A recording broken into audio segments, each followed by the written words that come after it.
We've all experienced the frustration of waiting for answers that don't come when we want them. You ask important questions about your purpose, your relationships, your career, your health, and receive silence instead of clarity.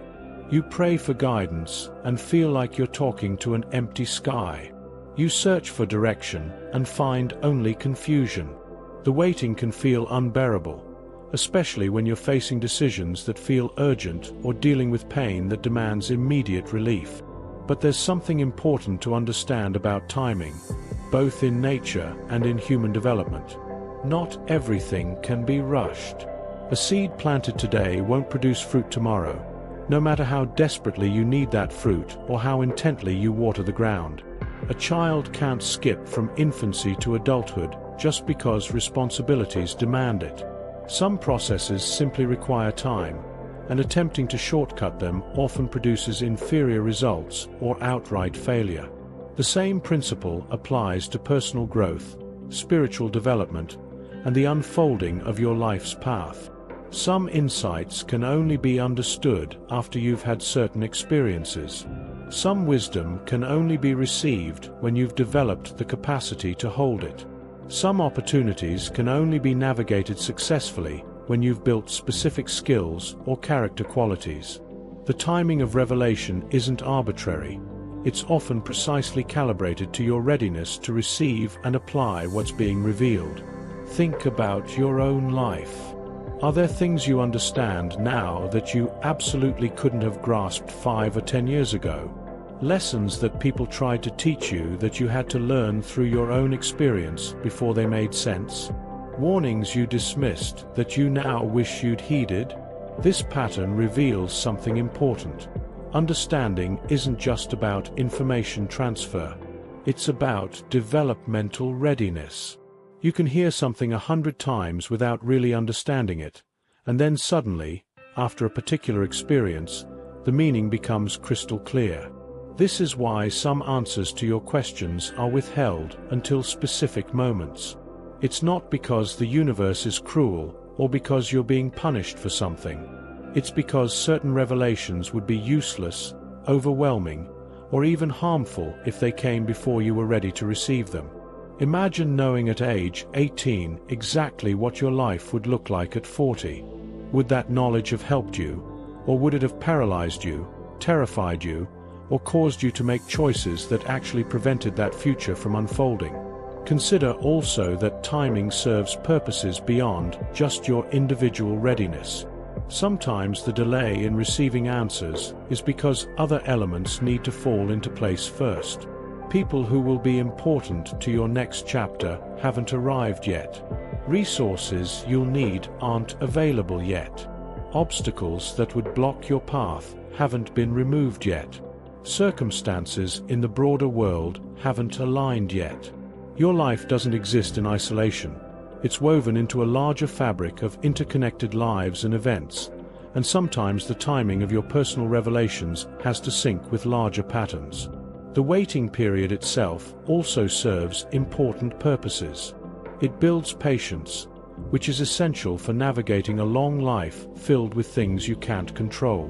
It develops faith, the ability to move forward without having all the answers, to trust that clarity will come when you need it. It creates space for you to strengthen foundations that will support what's coming. It allows you to clear out old patterns, relationships, and commitments that would complicate or compete with what's next. Many people make the mistake of assuming that if they were supposed to know something, they would know it already. They interpret the absence of immediate answers as evidence that there are no answers, that they're on the wrong path, or that they've been abandoned. But this interpretation misses the possibility that the answer exists and is coming, just not yet. The seed has been planted, roots are forming underground where you can't see them, and in due time, growth will emerge that makes the waiting make sense. It's also worth considering that sometimes you do receive answers, but you don't recognize them because they don't come in the form you expected. You're looking for a burning bush moment of absolute clarity, and instead you get a quiet sense of peace about a particular direction. You're waiting for someone to explicitly tell you what to do, and instead you notice a series of opportunities opening up in a particular area. You're expecting immediate comprehensive understanding, and instead you get breadcrumbs, small pieces of insight that only reveal the larger picture over time. Learning to recognize guidance when it comes in unexpected forms is part of developing spiritual maturity. Not every answer arrives with trumpets and certainty. Some arrive as whispers, hunches, patterns you notice, doors that open while others close, people who appear in your life at opportune moments, or simply a growing internal conviction that gradually becomes too strong to ignore. The question, then, isn't always, "Why hasn't my question been answered?" Sometimes the more accurate question is, "Have I been paying attention to the ways my question is being answered?" This requires developing different kinds of awareness, noticing synchronicities, paying attention to your intuition, tracking patterns over time, and being open to answers that don't match your preconceptions about what the answer should look like. That said, there genuinely are times when you're in a waiting period, and no amount of attentiveness will reveal what you're seeking because the revelation simply hasn't arrived yet. These periods require a different kind of faith. Not faith that if you're spiritual enough or good enough the answer will come, but faith that you can navigate uncertainty without complete information. This is one of the hardest spiritual lessons, learning to live with questions that remain unanswered for long periods. Viktor Frankl wrote about this in the context of surviving concentration camps.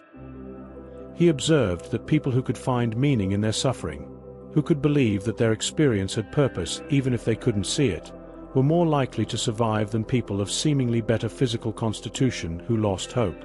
The ability to trust that meaning exists even when you can't perceive it, that there's a larger story unfolding even when you can only see a confusing fragment, that timing you don't understand might serve purposes that will eventually make sense. This kind of faith sustains people through periods that would otherwise crush them. Understanding divine timing, or the timing of life's unfolding, doesn't make the waiting easy or pleasant. It doesn't remove the frustration of not knowing what you desperately want to know, but it can shift how you relate to the waiting. Instead of experiencing it purely as deprivation or punishment, you can approach it as a meaningful part of your journey, a season that's developing something in you that wouldn't develop if answers came immediately. The space between asking and receiving, between seeking and finding, between questioning and understanding. This liminal space is not empty. It's doing something in you, developing capacities and qualities that will be essential for what comes next. The waiting period is not wasted time, it's formative time. Let's explore what gets developed during these seasons when answers feel frustratingly absent. Patience is forged in waiting. There's simply no other way to develop genuine patience except by experiencing situations where you must wait. You can intellectually value patience, you can admire it in others, but you only develop it personally by enduring extended periods where you don't get what you want when you want it. This isn't arbitrary suffering. Patience is one of the most important qualities for navigating a meaningful life. Almost nothing worthwhile happens quickly. Relationships deepen over years. Skills develop through sustained practice. Wisdom accumulates through decades of experience. Impact compounds slowly. If you can't tolerate the time these things require, you'll never access their full value. Faith grows in uncertainty. When you have all the answers, when the path is completely clear, when outcomes are guaranteed, you don't need faith, you have certainty. Faith is specifically the capacity to move forward without proof, to trust without complete information, to believe in purposes and patterns you can't yet see. This quality is developed only by navigating periods where clarity is absent. Each time you choose to trust despite uncertainty, each time you take a step without knowing exactly where it will lead, each time you maintain hope despite lack of evidence, you strengthen the faith muscle that will carry you through every future challenge. Discernment sharpens through practice. When immediate answers aren't provided, you're forced to develop your own capacity to evaluate options, to listen to your intuition, to notice patterns, to learn from experience. If you received explicit instructions for every decision, You'd never develop the internal compass that helps you navigate complexity. The waiting period forces you to pay closer attention to subtle guidance. The sense of peace or unease you feel about different options, the way certain paths open while others close, the counsel of wise people, the patterns of your own past experiences. This discernment becomes invaluable as you face increasingly complex decisions. Character is refined under pressure. Waiting, especially for things that matter deeply to you, creates a kind of pressure that reveals and refines character. Will you maintain integrity even when shortcuts are available? Will you stay kind even when you're frustrated? Will you keep showing up even when you don't see results? Will you treat people well even when you're in pain? The waiting period is a crucible that burns away superficiality and reveals what you're really made of. It also gives you opportunities to consciously develop the character qualities you want to embody. Resilience builds through endurance. Every day you survive without the answers you're seeking, you're proving to yourself that you can handle uncertainty. Every week you navigate without complete clarity, you demonstrate your capacity to function in ambiguity. Every month you persevere despite confusion, you build evidence that you're more resilient than you thought. This track record becomes a resource you can draw on in future challenges. You'll remember, I didn't think I could handle that uncertainty, but I did. I got through it. I can get through this too. Priorities clarify naturally. When you can't move forward in all directions simultaneously, you're forced to choose where to invest your limited time and energy. This pressure reveals what you actually care about most versus what you only thought you cared about. The goals you abandon when they get difficult weren't as important as you believed. The relationships you neglect when things get hard weren't as central as you claimed. The values you compromise under pressure weren't as foundational as you imagined. Conversely, what you continue investing in despite difficulty reveals your authentic priorities. Humility develops through helplessness. When you can't force answers or manufacture clarity through sheer effort, you're confronted with the limits of your control. This is humbling in the best sense. It right-sizes your understanding of your own power and agency. You learn that you can't solve everything, know everything, or control everything. This humility isn't degrading. It's liberating. It frees you from the impossible burden of trying to manage what's unmanageable and allows you to focus your efforts on what you actually can influence. Gratitude deepens through deprivation. When you finally receive the clarity or answers you've been seeking, they mean more because you waited for them. You appreciate them more deeply. You hold them more carefully. You're less likely to take them for granted. People who receive everything easily often value nothing deeply. The struggle to obtain something, whether it's understanding, opportunity, or breakthrough, makes it precious in a way that easy acquisition never could. Creativity flourishes under constraint. When you don't have a clear roadmap, you're forced to improvise, experiment, and find creative solutions. You can't just follow a predetermined plan, so you have to make your own path. This creative engagement with uncertainty develops problem-solving skills, flexibility, and innovation that serve you throughout your life. Many breakthroughs happen not despite constraints, but because of them. The limitation forces you to think differently and discover approaches you never would have found if the easy path had been available. Compassion expands through shared experience. Going through extended periods of uncertainty and unanswered questions connects you to the vast human community of people who've experienced the same thing. You develop empathy for others who are waiting, seeking, questioning. You become less judgmental of people who don't have it all figured out because you know what it's like to be in that place. This compassion makes you a better friend, partner, parent, colleague, and community member. Self-knowledge deepens through reflection. When external answers aren't available, you're forced to turn inward. You examine your own thoughts, feelings, patterns, and reactions. You discover things about yourself, your fears, your hopes, your values, your triggers, that you might never have noticed if you'd been too busy following clear directions. This self-knowledge is foundational for making wise decisions, building healthy relationships, and living authentically. The waiting period, then, is not punishment or abandonment. It's preparation. It's developing in you the very capacities you'll need to handle what you're asking for when it arrives. Trust is perhaps the most challenging requirement during seasons of uncertainty. How do you trust when you can't see the outcome? How do you believe things are working together for good when your current reality feels chaotic? How do you maintain faith that there's purpose in your confusion when every day brings more questions than answers?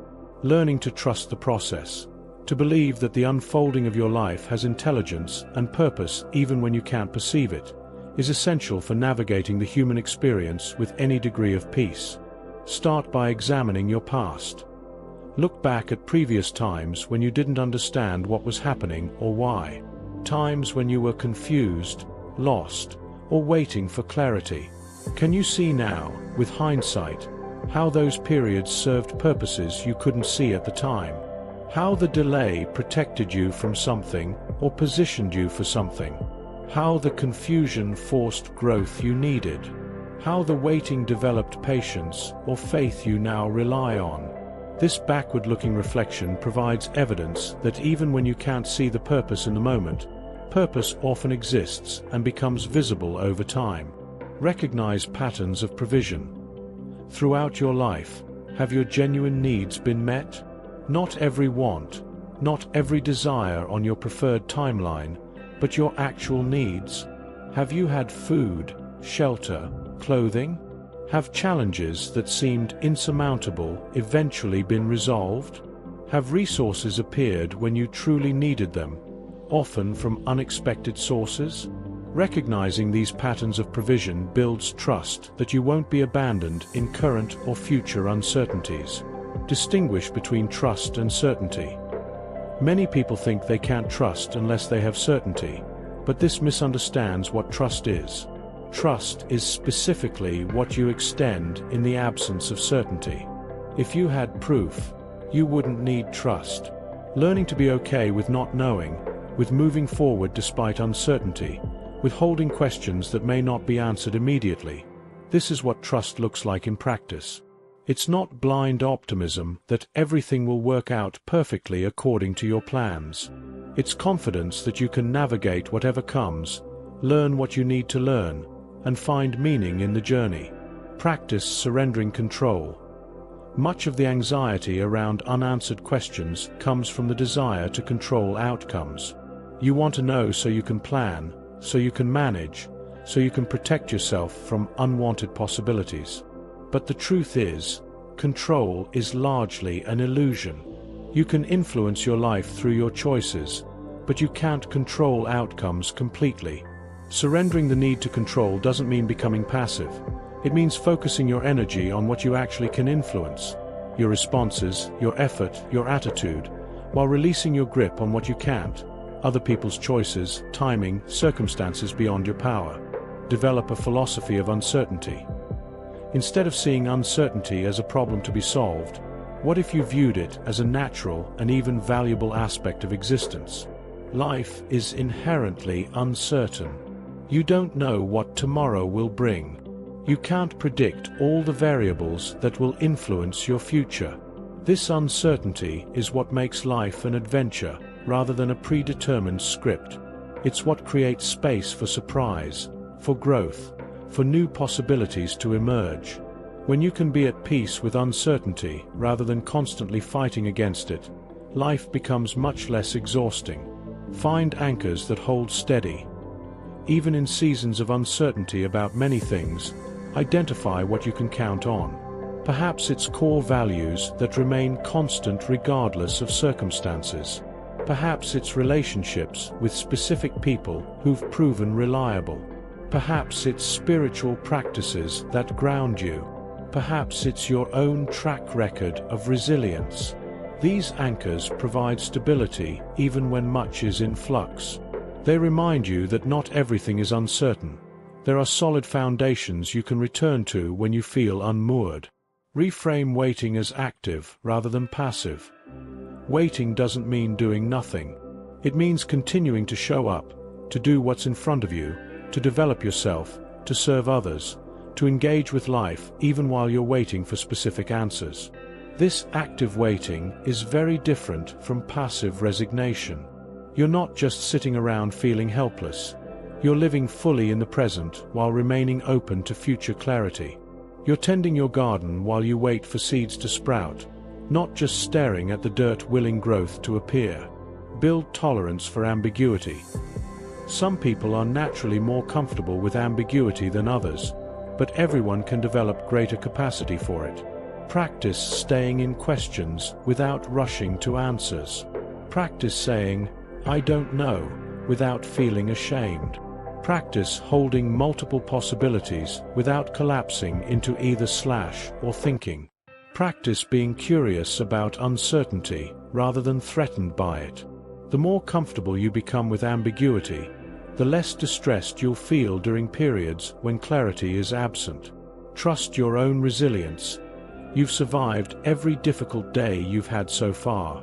You've navigated challenges you thought would break you.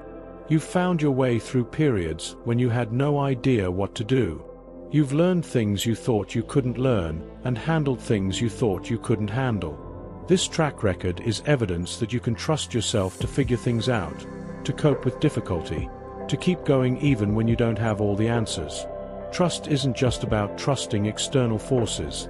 It's also about trusting your own capacity to navigate whatever comes. Connect with something larger than yourself. Whether you understand this as God, the universe, collective consciousness, or simply the mysterious intelligence that orchestrates nature's patterns, connecting with a sense of something larger than your individual life helps you trust the process. When you see yourself as part of a larger whole, as a thread in a vast tapestry, it becomes easier to trust that your individual thread's path might serve purposes you can't see from your limited vantage point. This doesn't require specific religious beliefs. It just requires recognizing that you're part of something bigger than yourself. Practice daily trust in small ways. Trust, like any capacity, is strengthened through practice. You don't have to start by trusting the universe with your entire life. Start smaller. Trust that your body knows how to digest food without your conscious intervention. Trust that the sun will rise tomorrow. Trust that people generally show up when they commit to meeting you. Trust that you'll figure out what to make for dinner, even if you don't know right now. These small acts of trust build the neural pathways and emotional capacity for larger trust. Give yourself permission to doubt. Trust doesn't mean never having questions or concerns. It doesn't mean constant, unwavering faith with no wobbles. It's okay to have days when you doubt whether anything makes sense, when you question whether there's any purpose to your confusion, when you feel like giving up. Trust is the practice of returning to hope after doubt, of choosing belief after questioning, of getting back up after falling into despair. The return is what matters, not the absence of struggle. After periods of waiting, questioning, and uncertainty, answers eventually do emerge. Clarity arrives. Understanding dawns. Direction becomes apparent. But receiving these answers well, in ways that allow you to actually benefit from them, requires certain capacities and awareness. Not everyone who receives answers is ready to act on them. Let's explore how to position yourself to receive and implement clarity when it comes.